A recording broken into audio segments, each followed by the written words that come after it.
The Peer-to-Peer Economy, Barter 2.0, by Storm Delagora, June 4th, 2020. Thanks to the COVID-19 virus, or more accurately, the hysteria that came as a result of it, we are facing a great many changes in social interaction. For the foreseeable future, as agorists, we ought not sit idly by merely allowing these changes to happen to us. Instead, let us take positive action to make changes that we know will improve society. Agorism is not only about basic respect for persons and freedom from the state, it's about finding voluntary solutions to whatever problems exist in society. The recent lockdown of much of the world has created a multitude of new problems, which have in turn created a multitude of opportunities for voluntary solutions. Peer-to-peer solutions in uncertain times.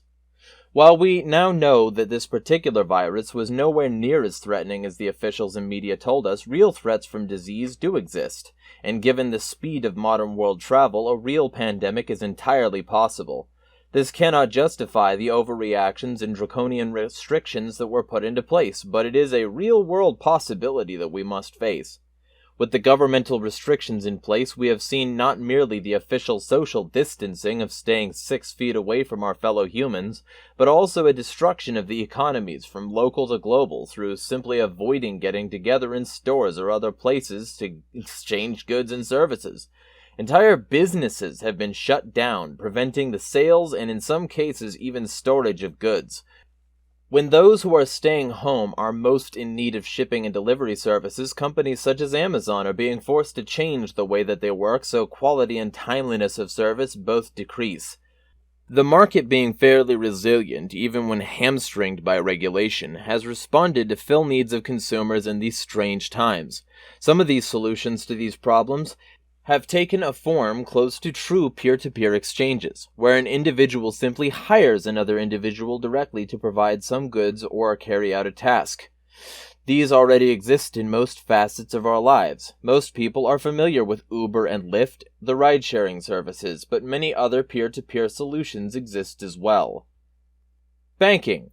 Peer-to-peer lending sites range from micro-lending sites that are simple charity sites that let you loan money with no interest, such as Kiva, to for-profit sites such as Peer Forum, Lending Club, Upstart, Prosper, and Funding Circle. The last of these loaning amounts up to $500,000 US. Food. With restaurants being forbidden from allowing eat-in options, delivering to-go orders are all that are keeping some restaurants going. Services such as Uber Eats and Grubhub provide an opportunity for restaurants to keep the doors open while providing much-needed food to customers who are ordered to shelter in place. While grocery delivery was common 50 years ago, the cost of such services became too much for grocery stores to handle, so the delivery services all but disappeared. To fill this void, particularly during this time where many people have stayed home out of fear of either the virus or the police enforcing stay-at-home orders, peer-to-peer services have stepped up to fill the very basic need of getting food to eat. Businesses like Instacart, Shipt, and Fresh Direct have brought back grocery delivery by working for the individual rather than for a single grocery store. Stores found it was not profitable to maintain a delivery service, but innovative people found a way to create the same service, but in a way that would be individually profitable. Reacting to current market demands, some provide special services such as no-contact services, where the client and the delivery person never interact personally. While the in-house model of grocery delivery is essentially dead, these new platforms that allow shopping from many different stores have stepped in to fill a consumer need. Even before this hysteria, there have been moves toward the peer-to-peer economy. eBay was created to buy and sell Beanie Babies, but exploded into a massive online peer-to-peer marketplace. With the seed and gardening companies caught off guard and thus overwhelmed, some even refusing to take orders at this time, eBay has become a good peer-to-peer resource for seeds and other gardening needs. The flexibility of the platform allows for quick response to consumer needs. China-based Alibaba has followed suit, and more platforms for peer-to-peer retail seem to be created each year. Other examples of these near peer-to-peer exchanges include a site that connects truck and van owners with individuals and businesses who need large items delivered on demand, and there are several more that are designed to allow you to be paid for delivering items along the route you already plan to travel, whether this is domestic or international travel, pleasure or business. So while this age of near peer-to-peer exchanges seems to be thriving, there are drawbacks. Some of the expected negatives found in any new model: drivers complaining about not being paid enough, customers expecting a higher quality of service, even technical difficulties due to either programming issues or simple internet issues. These will be overcome, as they have been in standard models of the past. However, there are problems that are unique to the Agorist community. Each of these businesses is centralized, providing a location that can be easily targeted by regulations, including tax regulations. This fact, more than any other, means these are not true peer-to-peer services. However, they're tantalizingly close to the models Agorists need. Furthermore, they have shown what is essentially proof of concept, as well as the fact that there is a demand for the peer-to-peer economy. Since we, as Agorists, have no desire to feed the state's coffers, we need to create a decentralized marketplace for peer-to-peer services, one going far beyond mere grocery delivery or ride-sharing. Such a marketplace could offer up opportunities to hire or sell any service, well beyond any of those already mentioned. For instance, do you need a house painter? Well, just plug that into the search and up comes a list of painters who will work with you voluntarily outside of the normal system. Adding even greater flexibility, each individual could post what forms of payment they are willing to offer or accept, from barter to cryptocurrency, to facilitate the exchange. As it develops further, technology such as Ethereum could ensure contracts are upheld on both ends. Every transaction would be determined only by the individuals involved. End-to-end encryption could ensure private interactions remain just that, private. This, of course, denies the state an easy way to track and control our purely voluntary interpersonal interaction.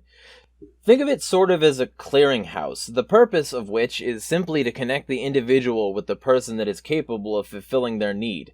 Instead of one centralized business, which would be subjected to the state's tyranny, we would have countless individual transactions between individuals. Perhaps each member could act as a node, so that if one node is removed, the system as a whole remains. Not only is this more personal, but it is much more difficult for the state to detect. The power of barter.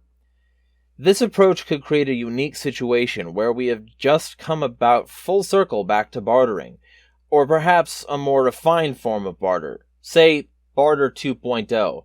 Though cryptocurrency serves even more carefully as a marker for value than gold, salt, or any other commodity or currency of the past, it is literally only useful for marking value. It has no intrinsic value apart from its role as a marker. This is not necessarily a negative, but it does differ from all previous forms of money, and so this deserves to be noted. It deserves to be noted because of the history of money. One of the reasons that money came to exist was that bartering was so limited. If you needed shoes, but the shoemaker did not need the whole cow that you had to offer, reaching some agreement was difficult. To a large degree, this has not changed. What has changed, however, is the ability to communicate and the pool of potential customers for your product or service. Instead of having just one local shoemaker or butcher as your only potential trade partner, today with the speed and spread of the internet we have billions of potential partners. Computing power allows for even more complicated multi-person trades that were simply too difficult in the past. But how is this a good thing, when money too is getting to be more flexible and more powerful? Cryptocurrency is still very much in its infancy, and the overwhelming majority of people lack the knowledge of how to use it. For this reason, cryptocurrency isn't a viable option for most people. This will change, but during the transition period, barter can step in to fill in some of the gaps. While the notion of bartering may cause some who read monetary theory to cringe, this hypothetical platform would be a step closer to bartering, as it would allow each set of individuals to determine what is acceptable payment. That payment may take the form of money, but it need not, meaning that money is just one of the barter options. Perhaps because of this, it's time for us to rethink the power of bartering. Bartering is the epitome of peer-to-peer interaction. There is another very practical and empowering way in which this system of barter is a practical step forward. It opens up options, just as with farmers selling farm shares that would be paid off with future harvests of fresh vegetables and fruit. Sellers or service providers can offer up their products and services directly where they lack the money to buy what they need. Cutting out the step of acquiring money first has two implications worth noting.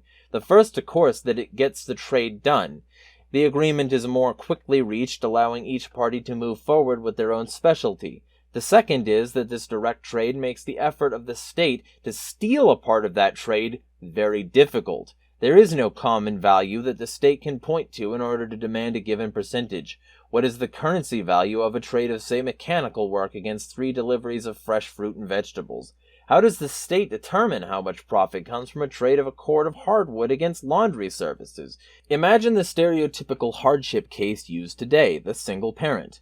The single parent is struggling to afford daycare, food, shelter, and all necessities of life. What do they have to trade? Maybe they have editing knowledge, but have not found the opportunity yet to get it set up in a traditional job because they cannot afford the daycare necessary to be out of the house for hours on end. A new restaurant has started up but cannot afford to pay for someone to design their menu. Both put out their needs and the decentralized network connects them. The restaurant gets a new menu and perhaps some articles edited for journals to promote the restaurant. In turn, that restaurant provides the less than pretty vegetables and other food to the single parent. The result is that both are better off while the cost to each is negligible. Without going through the getting money first step, they have boosted the economy while denying the state the opportunity to take a substantial portion of the trade from each of them. None of this is to deny the flexibility of money, particularly the modern forms of money that are coming to exist. But unlike the past, the emergence of money, or rather these new forms, does not ring a death knell on barter. With the improvements in markets and communication, money and barter can live side by side, each working where they are most efficient. Finally, for those not convinced about the viability of the peer-to-peer economy, consider this. The peer-to-peer economy is our natural fallback anyway. When we are in need and the usual avenues are shut down, we turn to each other, our neighbors, our families. We turn to individuals. That is our baseline, our economic foundation, with centralized business and government being the anomaly. End article.